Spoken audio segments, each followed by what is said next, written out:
Fala minhas amigas, fala meus amigos, tudo jóia? Eu sou Saulo Novaes, um curioso, e sejam todas bem-vindas, sejam todos bem-vindos ao meu, ao seu, ao nosso Papo no Auge, um podcast voltado à troca de ideias, sem censura, sem preconceitos, gerando pra você conteúdo muito inteligente, por essas ondas sonoras, sempre um especialista por episódio, muita informação, muito conhecimento sendo gerado, de modo a amplificar a voz da ciência, a voz da educação, a voz docente. Eis o nosso propósito, vamos pro auge na sua sexta temporada.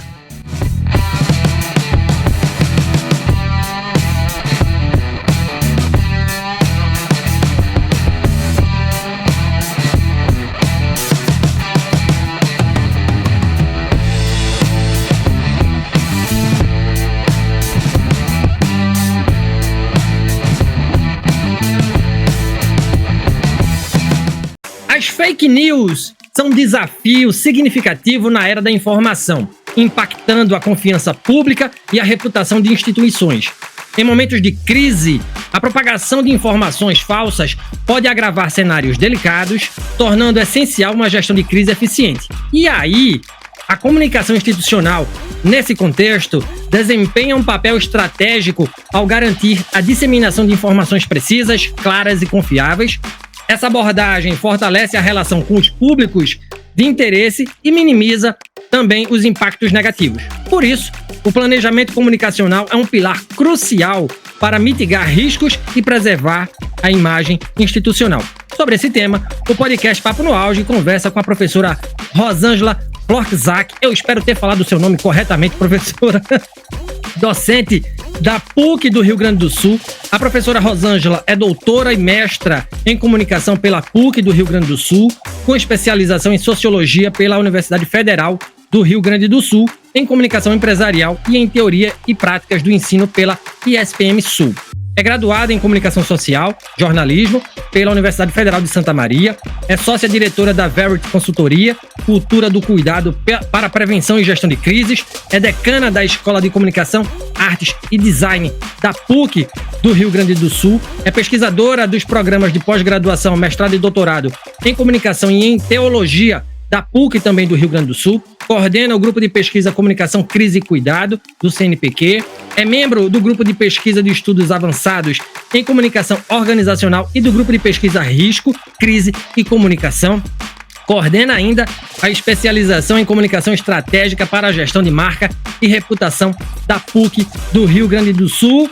Ufa, um baita currículo, um tema super relevante e uma grande professora aqui no nosso programa. Professora Rosângela, obrigado por sua participação, bom tê-la aqui, gratidão por tudo, tá? E de imediato eu já lhe pergunto quais os motivos que levaram você à docência, à pesquisa, à comunicação. Seja bem-vinda. Saulo, um prazer estar contigo, um prazer estar aqui nesse tão maravilhoso espaço, né, discutindo um tema que por muito tempo era um tema secundário na sociedade. Quem falasse de comunicação não garantia grande audiência, né? A comunicação era alguma coisa que todo mundo fazia, a gente já nasce sabendo se comunicar, a gente chora para pedir comida, a gente dava um jeito de viver se comunicando, né? Doce ilusão de todos nós e da sociedade. A comunicação hoje prova ser uma área super estratégica para o ambiente social, para garantir relações saudáveis, para garantir um espaço minimamente saudável, seja nas organizações, seja nos nossos espaços de convívio social, seja em governos, em países, em grandes organizações, né? Então, essa inquietação com a comunicação foi que me levou para esse lugar. Quando tu lia o meu currículo, eu pensava, nossa senhora, essa pessoa vive para comunicação. E é isso mesmo. Eu pesquiso comunicação, eu leciono comunicação, eu faço consultoria em comunicação, e comunicação para aqueles momentos difíceis, né, que são as famosas crises que viraram parte do nosso cotidiano. Então, essa inquietação e essa consciência de que a comunicação tem sim essa importância me levaram para esse lugar, que é um lugar de luta nessa aula, é um lugar de luta, porque é pegar um tema que não tem lá aquela importância, naturalmente não está no topo das inquietações dos grandes líderes mundiais e dizer, gente, sem comunicação a gente não consegue garantir, a gente vai esgarçar a sociedade a ponto de chegar na barbárie. Então, essa é a minha causa, né? Pesquiso, trabalho com os meus alunos e faço 1000 coisas voltadas para garantir este lugar justo para a comunicação. É um lugar justo, um lugar que ela merece estar, porque ela é responsável, sim, por garantir a nossa coesão social. Muito show, um tema da mais alta relevância e não à toa você está aqui, professora, para falar sobre isso. E porque recentemente a gente ouviu muito e viu também, né, a importância da comunicação estratégica no episódio, eu vou relatá-lo já. Mas antes, eu queria que você também explicasse aqui pra gente, tá? Eu estava lendo o seu blog, o florkzak.com, e muito texto interessante lá, por sinal. Num deles, você diz que a comunicação, você já pontuou aí também, é relegada a um lugar secundário em nosso cotidiano, né? Que nós não educamos para uma boa comunicação. A gente não é educado para uma boa comunicação. Que ela também, você também dizia que ela fazia parte dos automatismos, gostei muito desse termo, automatismos da vida. Isto posto, professora, eu lhe pergunto, o que é uma boa comunicação para que nos façamos entender e compreender, hein? Então, essa pergunta é excelente, né? Porque a gente achava que entendia tudo de comunicação. Comunicação, por muito tempo, foi transmitir uma mensagem. Sabe aquele modelo matemático da comunicação que todos nós aprendemos em algum momento da vida, seja na aula de português lá da escola, seja na nossa faculdade, em algum momento da vida a gente aprendeu que comunicar era era uma mensagem a partir de um emissor e chegar num receptor por meio de um canal. Né? Então, assim, puxa, estamos nos comunicando. Se a mensagem saiu de um emissor, chegou num receptor e o receptor recebeu, a comunicação está garantida. Essa não é a boa comunicação. Na verdade, essa é uma grande ilusão. Porque imagine só, nós temos, cada um de nós, uma subjetividade, uma individualidade que provém da nossa história, que provém da nossa matriz cultural, que provém da nossa experiência de vida, que provém dos nossos traumas, das nossas dores, do que a gente viveu, né? Então, cada um de nós é um universo. Isso agora a universidade também, né? Mas a sociedade toda está consciente. Muito bem. Como que eu posso fazer uma informação que faz sentido para mim, uma informação que faz sentido para o meu contexto, ser recebida e compreendida exatamente igual por uma outra parte? Não, a outra parte vai interpretar a informação. Então, uma boa comunicação é aquela que não parte do princípio do emissor, e sim que compreende quais são as condições de recepção, quais são os filtros que esse receptor vai ter para receber essa informação. Né? A melhor comunicação é aquela que se constrói junto. A melhor comunicação é aquela baseada no diálogo, e o diálogo requer paciência, Saulo. O diálogo requer muita paciência, a gente precisa entender o universo particular do nosso interlocutor, a gente precisa respeitar o interlocutor, e aí a gente precisa construir com ele um conjunto de significados. Então imagina, numa comunicação organizacional, onde a gente acostumou como organização a ter um lugar hierárquico. Imagina aí as grandes organizações, instituições sociais, a igreja, a escola, a universidade, as forças de segurança, enfim, todas essas instituições que são legitimadas socialmente. Quando elas falavam, o interlocutor ouvia e acatava, isso lá nos tempos analógicos. Interiormente, ele podia até negociar aquele significado, negociar aquele sentido, mas ficava no seu interior, no máximo no cafezinho com os amigos. Hoje não. Hoje nós temos um grande conjunto de receptores atores, como diz o Latour, de receptores ativos, né, de negociadores, como diz o Volton. Estamos nós todos negociando o sentido. Nós todos falamos e ouvimos ao mesmo tempo. Então a comunicação se tornou um negócio super complexo e finalmente as organizações estão entendendo. Não basta aqui do meu lugar hierárquico eu falar o que penso ou que o outro, ou querer impor, controlar a interpretação do outro. Eu preciso negociar. Então, a boa comunicação é uma negociação. É uma negociação de sentidos, né? De sentidos e significados. No meu entendimento, essa é a boa comunicação. Show de bola, professora. Obrigado por essa explicação tão abalizada. Veja, a gente está vivendo aí um mar de fake news, tá?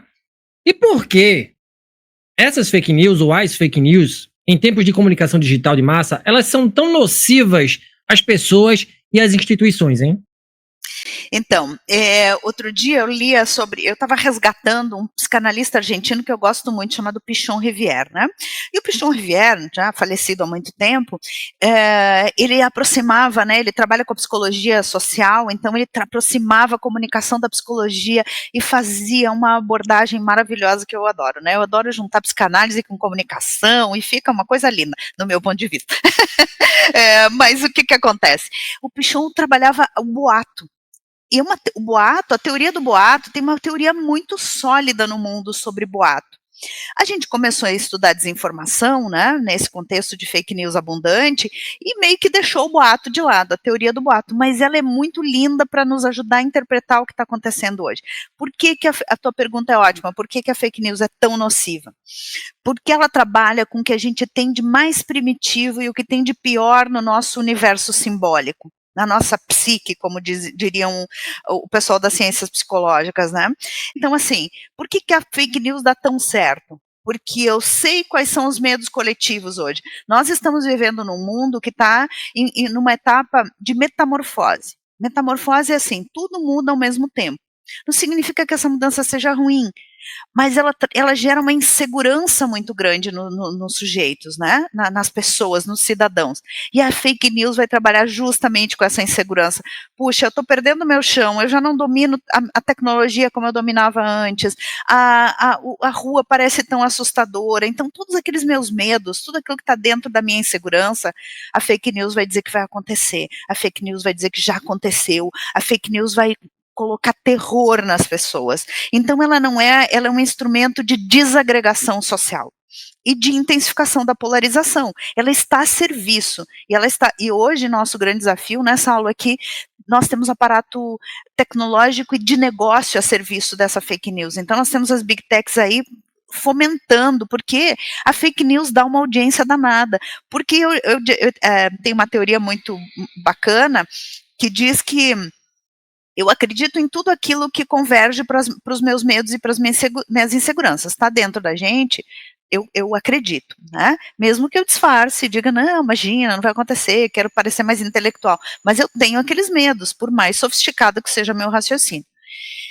A fake news dialoga com esses medos, potencializa esses medos. E aí eu tenho aqui esse super aparato tecnológico, mercadológico, que a Big Tech me coloca em jogo, que dá uma visibilidade mundial para isso. Gente, é a fórmula da catástrofe, é a fórmula da barbárie. Nós estamos todos lutando contra todos. Tá? Na verdade, nós só precisamos botar na mesa os nossos medos. Então, a gente precisa, sim, dessa informação integral, a gente precisa dessa comunicação sofisticada que trabalhe com a dignidade do ser humano, com as esperanças do ser humano e não com o que o ser humano tem de pior, porque senão nós vamos de novo, nós estamos caminhando muito rapidamente para um grande momento de um conflito mundial, de uma desagregação social muito marcada. E esse é o nosso horizonte aí assustador que a gente tem pela frente. E o cenário é bem tenebroso, né? Assim, de fato, com esse volume de notícias falsas que pululam aí as redes, né? Ô, professora, nesse ambiente de tanta informação, né, e de tanta tecnologia, qual é a importância da comunicação institucional? Até que ponto ela pode ser eficaz em combater, por exemplo, desinformação em um ambiente digital saturado de tanta notícia falsa? Então, para mim tem algumas organizações, né, eu entendo que tem algumas organizações que têm uma responsabilidade social muito grande em ajudar a sociedade a entender esse ambiente midiático que nós estamos vivendo. E aí eu coloco a escola, a universidade, eu colocaria as famílias, mas as famílias estão tão perdidas quanto o cidadão comum, porque eu preciso de um conhecimento técnico que não está disponível. Existe uma assimetria muito marcada entre o conhecimento que está nas mãos de quem está operando esse mecanismo e do cidadão comum, que hoje, pela primeira vez na cadeia produtiva, tem dois papéis. Ele é fornecedor e consumidor na mesma cadeia. Então, o meu conteúdo, que eu acho que é lúdico, bonitinho, que eu coloco lá na rede, fotinho da minha família em férias, eu penso, nossa, ou eu vejo vi um discurso muito de um político muito fora do que eu penso, eu vou lá combater, eu acho que a minha presença nas redes, professor tem muito isso, eu sou professora, então conheço meu time, né? A gente vai lá, a gente faz uma postagem porque a gente quer conscientizar a sociedade. Isso é uma ingenuidade muito grande, porque a gente está gerando conteúdo para uma Big Tech faturar em cima. Quanto mais polêmica tiver nesse conteúdo, por isso a desinformação e a fake news dão tão certo, né? Quanto mais polêmica, maior audiência. E a maior audiência, maior grana para essas organizações, mais recursos, mais faturamento, né? Porque o que dá é a economia da atenção que nós vivemos, o que dá resultado é a atenção das pessoas, a grande riqueza do nosso tempo é a atenção. Então, se as pessoas estão ali, eu brinco com os meus alunos nessa aula, não é o solzinho com bom dia que dá audiência, né? Não é a mensagem bonitinha, olha, consegui, não, é quando eu vou lá falar mal do meu colega, quando eu vou lá falar mal de uma situação que eu vivi na sociedade, isso é que dá audiência, se dá audiência, dá dinheiro para alguém. E a gente está ingênuo nessa história, a gente está achando que é só bonitinho, né? Então, voltando para a tua pergunta, né? Essas organizações, elas têm responsabilidade social de ajudar a sociedade a entender esse ambiente midiático. Isso é extensivo às organizações em geral. Então, a comunicação institucional, ela precisa, de uma vez por todas, se profissionalizar, ser bem feita, ter uma linguagem adequada, né? A gente está vendo tantas organizações errar a mão nisso, tentando fazer aquela comunicação analógica num tempo que tem outra, aí vem alguém com um vídeo lá, supostamente espontâneo, quase informal, e ganha e vira o jogo, e faz cair decisões governamentais, e faz cair uma série de avanços que interessam para uma fatia grande da sociedade, interessam para uma fatia que precisa de justiça social. Então, as organizações precisam, de uma vez por todas, se profissionalizar e fazer bem feita a comunicação institucional, porque ela é o escudo para a sociedade se defender, ela tem uma importância tremenda, mas ela tem que ser bem feita, profissionalizada, com gente que sabe o que está fazendo, com gente que sabe fazer a leitura da sociedade hoje, né, com gente que domina o ferramental técnico, que sabe fazer um bom podcast, como você está fazendo, que tem uma boa audiência, que as pessoas se animam ao ouvir, né? Então, assim, isso aqui na minha terra tem uma expressão, está caindo de maduro, as organizações precisam avançar muito rapidamente, e a gente na universidade precisa ajudar as organizações, a gente precisa conscientizar que essa comunicação é o que vai salvar a nossa amálgama social.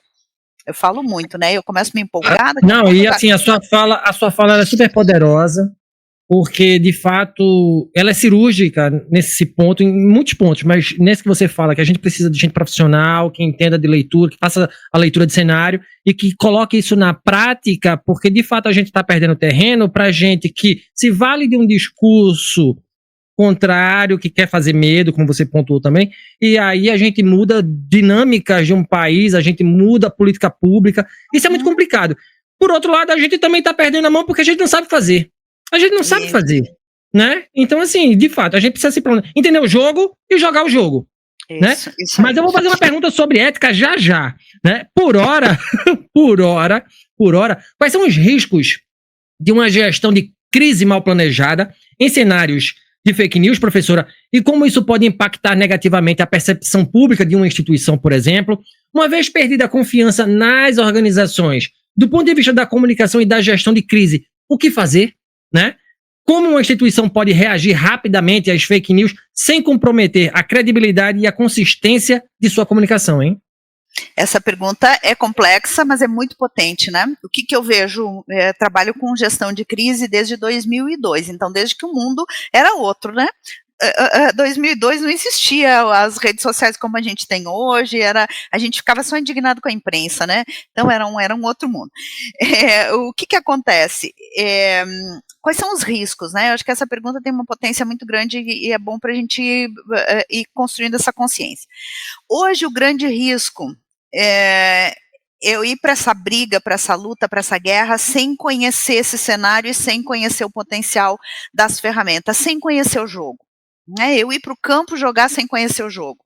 Então, eu vejo uma quantidade enorme de organizações, por exemplo, ao combater diretamente uma fake news, por exemplo, ou aí eu vou usar uma expressão muito informal, eu sou bastante informal, ir lá bater boca com o detrator, com o hater, em pé de igualdade, tá fazendo o quê? Tá jogando holofote em quem está atacando. Então, ao invés de ter uma estratégia coerente, planejada, planejamento é a chave que vira o jogo. Eu preciso pensar antes, eu vou ter crise. Toda organização vai ter crise. A mais perfeita, a mais correta, com compliance ótimo, com o escopo ético maravilhoso, com tudo bem feito, vai ter crise. Se eu não pensei antes nessa possibilidade, na hora do acontecimento eu entro em desespero. A sensação de injustiça é muito grande, sabe, Saulo? Porque eu vejo muita organização séria, que faz tudo como tem que ser feito, honesta, tudo correto. Quando entra em crise, quando enfrenta uma crise e não tem estratégias de enfrentamento, se atrapalha e começa a ser atacada por todos os lados. E esse ataque gera ou paralisa a organização, e ela fica muda, ela não sabe o que dizer, ou coloca ela no que eu chamo de ringue. Eu sempre digo para as empresas que eu acompanho, para as organizações que eu acompanho, cuidado, não suba no ringue que você está sendo convidado. Essa luta não é sua, tá? Essa luta interessa para o desafiante. Sabe, eu gosto muito de boxe, né? Eu era uma jovenzinha que eu assistia boxe. Na minha cidade ninguém assistia, ninguém entendia, né? Por que eu gostava de boxe, achavam tudo violento, mas olha, tem coisas muito bacanas no boxe. Então eu tenho ali um campeão consagrado, aí tem um desafiante no ringue, que qualquer golpe do campeão interessa para o desafiante, porque dá visibilidade para ele, inclusive quando ele apanha, interessa para ele. Então, é isso que é a lógica do ataque terrorista. Eu tenho um grupo com uma força muito pequena que ataca sempre um alvo muito forte. Eu brinco com os meus alunos, não ataca a padaria da esquina, ataca um alvo muito forte, com uma reputação muito consolidada, porque a reação desse alvo não planejada é o que dá força para o ataque. Porque esse alvo vai se sentir muito injustiçado, e ele vai reagir, e ele vai jogar o holofote em quem está atacando. Então, por isso que eu digo que tem que ter um planejamento antes, porque eu tenho que saber quando eu reajo, como eu reajo, o que eu faço, eu tenho que ter muita segurança do que eu estou fazendo. O que a gente tem visto hoje, pelo menos, principalmente nas organizações públicas e governamentais, é as pessoas reagindo no tom de quem está atacando, inclusive falando o nome de quem está atacando, dando holofote, ajudando, né, dando visibilidade para quem está atacando, e perdendo a segurança perdendo as suas certezas, perdendo aquilo que é o mais, e não dando atenção para quem apoia. Numa crise, eu preciso começar dando atenção por quem me apoia, dando atenção para quem está comigo. E tendo muita maturidade para pedir desculpas, para me retratar quando eu erro, porque todos nós erramos. As organizações erram, elas são feitas por pessoas. Então, eu preciso me retratar, eu preciso fazer a liturgia toda correta, né? Mas o mais importante hoje é a estratégia, eu ter cuidado para não ajudar quem me ataca. O que eu estou vendo é as pessoas ajudando quem ataca. Sensacional, professora. Grandes insights aqui que a gente tira desse bate-papo, né? Inclusive a gente que trabalha em instituição pública, eu que trabalho na UFSC, né? Então a universidade ela vem sendo atacada, a universidade pública ela vem sendo atacada e muito, e não é de hoje. Então a gente precisa também se municiar de estratégias, como você falou, para que a gente possa fazer o jogo bem feito, né? Veja, para a gente fechar aqui, professora, existe um limite ético para o uso de estratégias de comunicação em uma gestão de crise, mesmo quando o objeto ou o objetivo é proteger a reputação institucional contra a desinformação, hein? Existe, sempre existe, né? Eu trabalho com uma perspectiva ética que se chama ética do cuidado. Então, é uma perspectiva teórica que nasceu no ambiente do feminismo norte-americano, lá no governo, lá nos anos 80, quando o estado de bem-estar social estava quebrando, o movimento das intelectuais feministas propôs essa ética do cuidado, que ela desafia aquela moral patriarcal, né, consolidada, né, autoritária, e propõe essa ética do cuidado. Então, eu tenho que ter uma preparação muito grande, eu tenho que ter uma coerência muito grande entre a identidade, entre quem eu sou, e como eu reajo nas situações de crise. Então, se eu sou uma universidade, se eu sou uma liderança popular, se eu sou uma organização pública, eu tenho que reagir dentro do meu contexto identitário. Eu não posso criar uma identidade de guerrilheiro, vou lá brigar, vou lá bater porque eu estou apanhando. Então, se eu apanho, eu tenho um cliente ótimo que ele me diz assim, não aguento mais apanhar deitado, então eu quero bater também, né? E eu digo, calma, porque não é assim que funciona, né? Então, a gente não pode perder de vista o nosso compromisso ético como organização, aquele que a nossa identidade nos obriga a ter, né? Então, assim, esse é um primeiro pressuposto. É muito importante. Depois eu tenho que entender que mesmo quem me ataca é um ser humano, e muitas vezes aquele ser humano está manipulado por uma situação que ele não tem condições de entender. Né? Eu tenho que entender que tem uma intencionalidade no ataque, e tenho que ter muito cuidado, ter estratégias muito consistentes para que eu então não dê, como eu dizia antes, né, essa valorização para o ataque, eu não supervalorize o ataque, porque a supervalorização do ataque, ela acaba nos levando para o ringue. Eu não, como instituição, muitas vezes, na maioria das vezes, eu não devo estar nesse ringue. Então, assim, limites éticos total, os limites éticos que eu tenho no meu dia a dia, na minha ação, eles permanecem nas situações de crise. A pior gestão da crise é aquela que me faz mudar a minha identidade, que eu quero agradar, eu brinco, né, eu quero agradar a torcida, então eu quero que todo mundo fique satisfeito com a minha reação à crise, então eu concordo com A, com B, com C, e nesse movimento eu acabo perdendo a minha coerência identitária, né? Então, se manter coerente, conversar e dialogar com os meus interlocutores prioritários é fundamental na gestão das crises. Eu preciso fazer isso sempre, só que eu preciso fazer previamente, eu preciso fazer como estratégia de prevenção também, né? Então, quanto mais fluido é o meu diálogo com os meus interlocutores, mais o benefício da dúvida eu vou ter quando as crises acontecerem, e mais ético eu conseguirei, de forma mais ética eu conseguirei atuar, mesmo sob pressão, mesmo que tendo que tomar uma decisão certa, num pouco espaço de tempo e com pressão popular em volta, né? Muito bom. Veja, essa pergunta última, ela não estava no nosso roteiro, mas eu vou fazê-la porque eu estou diante de uma especialista estudiosa em comunicação. A senhora tem percebido uma saída das pessoas das redes sociais, professora? Isso é uma tendência que fica para futuro, presente e futuro, dado esse contexto de tanto cansaço, eu vou usar, né, essa sociedade do cansaço, a gente tá cansado de tanta informação, cansado de tanto boato, de tanta coisa baixa, enfim. É uma tendência a galera meio que sair e abandonar a rede social?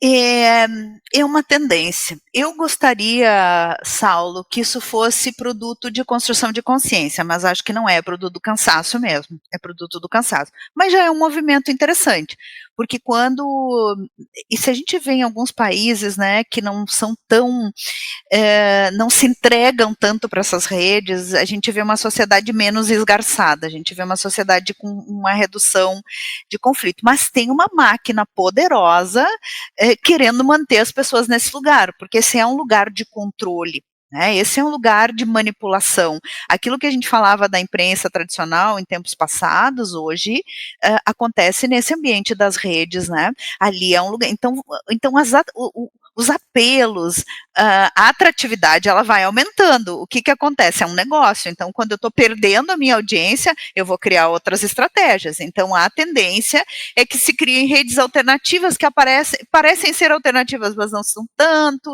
né?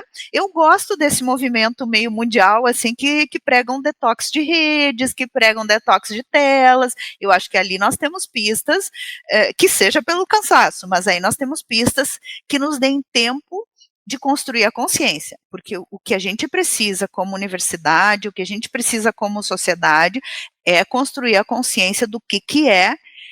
Lembra como a gente falava da televisão, da manipulação pelos meios de comunicação social? A gente falava muito nisso.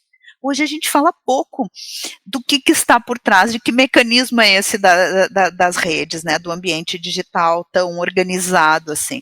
Então, eu acredito que nós precisamos ir trabalhando e construir essa consciência, começar pelas crianças, que hoje estão completamente viciadas. Então, tem esse movimento mundial, regulamenta aqui, proíbe celular ali, eu acho que assim, as coisas vão ir se encontrando. A grande novidade que nós temos no nosso tempo e nesse ambiente digital é que o antídoto está dentro do veneno. Não sei se eu consigo me explicar. A construção de consciência também pode usar as redes. Então, na própria rede onde eu me vicio, onde eu me entrego para manipulação, eu também sei que existe desinformação, eu também entendo que tem uma fake news, então, o antídoto está dentro da própria rede, e a gente precisa aprender a usar, e precisa pesquisar muito para entender como isso funciona. Muito bom, professora. É uma pena que esse episódio tenha terminado. Chegamos, infelizmente, ao fim do Papo no Auge de hoje. Eu conversei com a professora, a doutora Rosângela Florzak, docente da PUC do Rio Grande do Sul, estado vizinho a Santa Catarina. Na pauta, fake news, gestão de crise e comunicação institucional. Professora, gratidão por sua participação aqui no nosso podcast, no nosso projeto. Quem quiser trocar ideias com você, onde lhe encontrar? Para quem quiser aprofundar no tema, né, de fake news, gestão de crise, qual livro você recomenda? Obrigado, viu, professora? Então, para me encontrar, eu te agradeço em primeiro lugar, Saulo, foi um papo super agradável. A gente sabe que quando passa rápido, assim, né, a gente nem vê o tempo, é um excelente indicativo. Bom, hoje nós temos muitos livros interessantes aí, nós temos um livro, agora não devia ter deixado o autor aqui, mas Fábrica de Cretinos Digitais, é um livro que vocês encontram facilzinho aí pelos navegadores, né, Edgar Morin, Como Viver em Tempos de Crise, super indico, uma leitura ótima, de fundo filosófica, mas que nos ajuda muito a enfrentar. O Bauman também, os 3 últimos livros dele são sobre crise, né? Estado de Crise, Estranhos à Nossa Porta e Babel, são 3 livros que tratam sobre essa crise estrutural que nós estamos vivendo, e tem uma lista de livros aí. Quem quiser conversar comigo sobre esses temas, sobre esses livros, sobre a pesquisa, né? Vai me encontrar, Rosângela Florzak, em todas as redes, né, tentando fazer o antídoto dentro da rede, gerando conteúdo de consciência, né, então LinkedIn, Instagram, blog, né, você mencionou meu blog, então meu sobrenome é um pouquinho difícil, Flor, CZAK, né, até a gente, né, depois fica simples, então, Rô Florzak, tô aí pelas redes, me chamem, gosto de conversar sobre esse assunto, quiserem pesquisar juntos, estamos juntos aí nessa grande tarefa que é construir a consciência sobre a comunicação no nosso tempo. Vamos embora, professora doutora Rosângela Florzak, no auge. Obrigado, viu, professora? Grande abraço, valeu demais. Obrigada, abração, sucesso no projeto. Valeu. E se você gostou desse conteúdo, não esqueça de avaliar o podcast Papo no Auge nos principais agregadores de áudio. Nos siga nas mídias sociais, no Instagram, @Papo no Auge, no LinkedIn, Saulo Novaes. Compartilhe o nosso programa na sua rede de amigos. Estamos integralmente nos principais agregadores de podcast e também no YouTube. Quer ser um parceiro do Papo no Auge? Então se associe ao nosso programa por meio da plataforma Catarse de financiamento coletivo e também via Mercado Pago. Com planos de 5, 10, 30, 50 e 100 reais, você se torna um membro de nosso podcast e nos ajuda a conversar com mais professores mundo afora. Um grande abraço a todo mundo e bora pro auge.